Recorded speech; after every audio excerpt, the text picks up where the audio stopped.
Guys, this is Summer Susie. Welcome to my channel. Ngayon guys, magluluto ako ng special na pangmeryenda. O, di ba? So guys, yung mga ingredients natin, of course, yung main is yung ating palabok na pansit. Ayan. Or pansit luglog. Ayan. Binabad ko to guys kanina ng about 1 hour. Tapos niluto ko siya for about more than almost 1 hour din guys. And then guys, kailangan natin itong ating tinapa, ayan.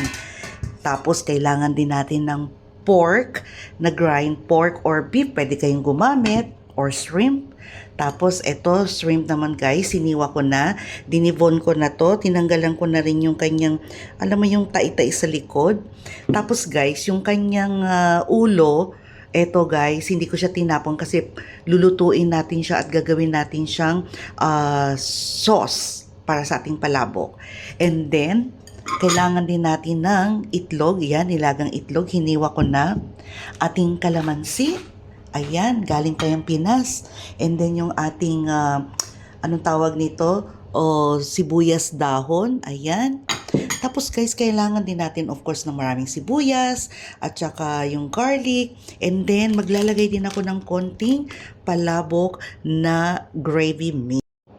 Tapos guys, syempre pampakulay itong ating atsuete or anato powder. Tapos maglalagay din tayo ng shrimp broth cubes. Tapos maglalagay din tayo ng seasoning. And then maglalagay din tayo ng oyster sauce. Fish sauce. Tapos doon sa ating ulo guys, maglalagay ako ng konting oyster sauce. Konti lang. Tapos yung ating oil. Okay, virgin coconut oil, tapos cornstarch para sa ating pampalapot. And ang ating pork chicharon. Ayan. So aking inano ko na to guys, dinikdik ko na para pino-pino. Ayan. Okay? I-start na tayo magluto guys. Ito guys, igigisa ko muna yung ating ulo ng hipon. Saka yung balat para mas malasa siya. Ilalagay ko na yung ating ulo ng hipon. Ayan, igisa muna natin siya para mas malasa. Ito na, lumalabas na yung kanyang sauce, yung pula. So, lalagyan ko ng 1 cup of water. Ayan, kumukulo na siya. So, tanggalin na natin. Ilalagay ko dito sa bowl.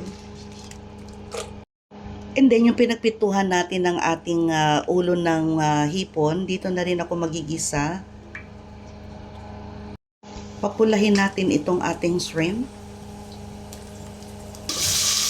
Tinimplahan ko na pala ito ng asin at paminta. Ayan, luto na yung ating hipon. So, tanggalin na natin. Now, iluluto na natin yung ating giniling na baboy.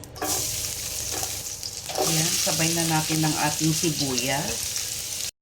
Ilalagay na natin yung ating ground pork.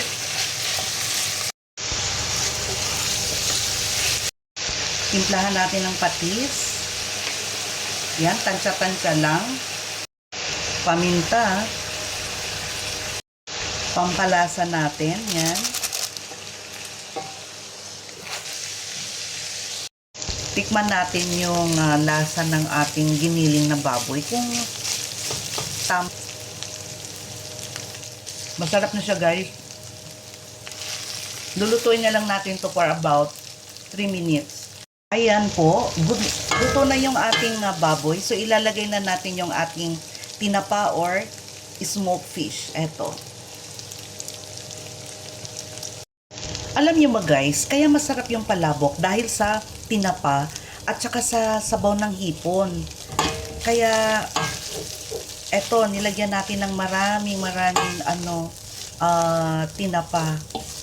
Ilalagay ko na yung ating anato or yung ating pampakulay. Ayan. Lagyan natin ng konting tubig. So ayan guys, ilalagay na natin yung ating ulo ng hipon na nilagyan natin ng konting tubig. Isasala na natin.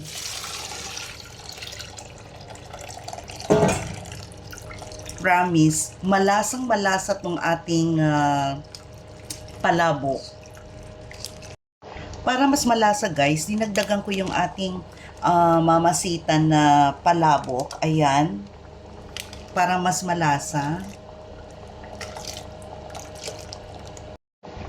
Then, lalagyan natin ng dalawang shrimp broth cubes para mas malasa.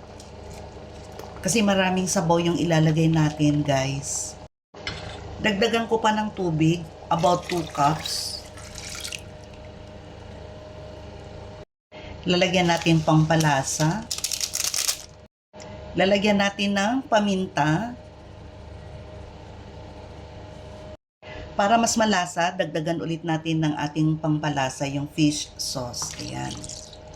Tansya-tansya lang po. Maglalagay tayo ng ating chicharon. Ayan. Magtitira tayo ng konti para pang garnish. Then, halo-halo. So, titikman natin ito, guys. Ang sarap. Guys, maglalagay ulit ako ng isa pang cube ng shrimp kasi parang nakulangan ako sa lasa. Guys, maglalagay ako ng kalahati nitong ating hipon para may lasa na siya. Ayan. Tapos ito, ititira natin for garnish.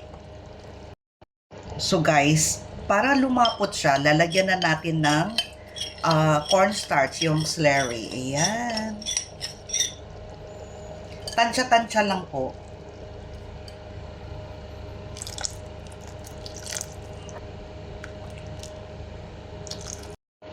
So, pakuluan lang natin ito for about 1 minute para maluto yung ating nilagay na slurry, yung ating cornstarch. About 2 tablespoon pala yun guys na nilagay ko. Tapos dinilute ka sa water. So guys, eto luto na yung ating sauce ng palabok. So lalagyan na natin guys yung ating palabok na pansit o yung luglog. O di ba? Madali lang siyang lutuin guys, pero matagal ang preparation. Ayan, so ilalagay na natin guys sa ating pansit luglog. Ayan guys, ito na yung aking palabok. Diba guys, parang ang sarap na niyang kainin. So naglagay ako konti guys dito sa aking plate. And then, titikman na natin to guys. Ayan. Halo-halo. Lalagyan natin ng kalamansi. Gusto ko kasi sa palabok yung maasim-asim. Yan.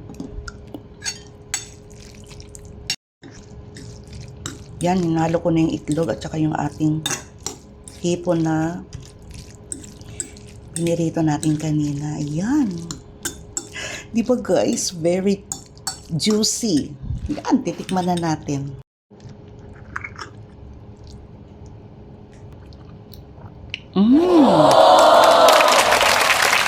Guys, tamang-tama na yung lasa.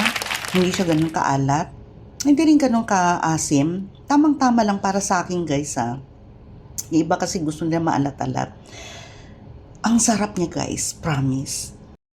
So guys, ano pang hinihintay ninyo? Gayahin nyo na tong aking recipe which is palabok. So guys, don't forget to like, share and subscribe my YouTube channel, Summer Susie. Bye guys! See you in my next vlog. Bye!